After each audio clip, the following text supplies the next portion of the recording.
పోగొట్టుకున్న నాణెం. అంశము పోగొట్టుకున్న నాణెం. ఒక స్త్రీకి 10 వెండి నాణాలున్నాయట.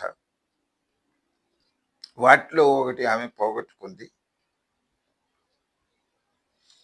అది పోయినప్పుడు ఆమె చాలా దుఃఖపడింది. ఇల్లు ఊడ్చింది. అక్కడ వెతికింది, ఇక్కడ వెతికింది.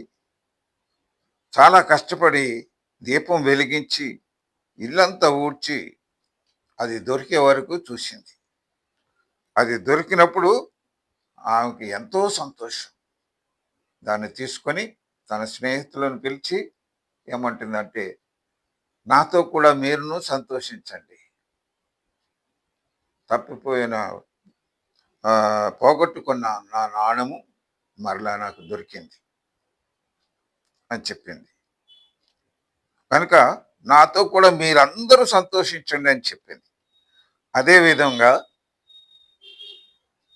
పాపం చేసి దేవుని సన్నిధిలో నుంచి తప్పిపోయినటువంటి కుమారులను, కుమార్తెలను మరలా ప్రభు సన్నిధిలోనికి వస్తే